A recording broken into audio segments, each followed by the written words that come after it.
চলমান উত্তাল পরিস্থিতির মধ্যেই জাতির উদ্দেশ্যে বড় ঘোষণা দিলেন ইরানের প্রেসিডেন্ট মাসুদ পেজেশকিয়ান। টানা 2 সপ্তাহের সহিংস বিক্ষোভ, অর্থনৈতিক চাপ আর জন অসন্তোষের মাঝে দাঁড়িয়ে তিনি এমন এক ঘোষণা দিয়েছেন যা দেশজুড়ে নতুন করে আলোচনার ঝড় তুলেছে।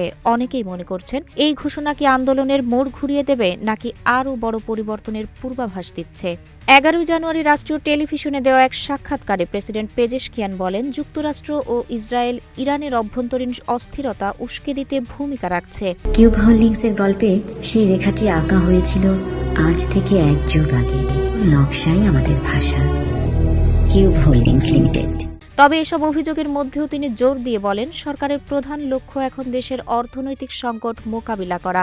একই সঙ্গে দুর্বল অর্থনীতি পুনর্গঠনের প্রতিশ্রুতিও দেন তিনি। প্রেসিডেন্ট আরও বলেন, মানুষের মধ্যে উদ্বেগ আছে, আমাদের দায়িত্ব তাদের কথা শোনা এবং যেখানে সম্ভব সমস্যার সমাধান করা। তবে তিনি সতর্ক করে বলেন, কিছু দাঙ্গাবাজ যেন পুরো সমাজকে অস্থিতিশীল করে তুলতে না পারে সেটিও নিশ্চিত করা সরকারের বড় দায়িত্ব।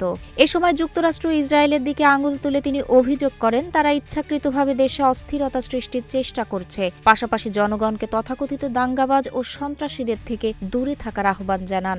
গত ডিসেম্বরের শেষ দিকে ইরানের মুদ্রার বড় ধরনের অবমূল্যায়নের পর দেশ জুড়ে বিক্ষোভ শুরু হয়। দীর্ঘদিনের অর্থনৈতিক চাপের মধ্যে হঠাৎ মুদ্রার পতনে নিত্যপণ্যের দাম ও মূল্যস্ফীতি বেড়ে গেলে সাধারণ মানুষের ক্ষোভ চরমে পৌঁছে। শুরুতে জীবনযাত্রার ব্যয় বৃদ্ধির প্রতিবাদ হিসেবে আন্দোলন শুরু হলেও সময়ের সঙ্গে সঙ্গে তার সরকার বিরোধী রূপ নেয়।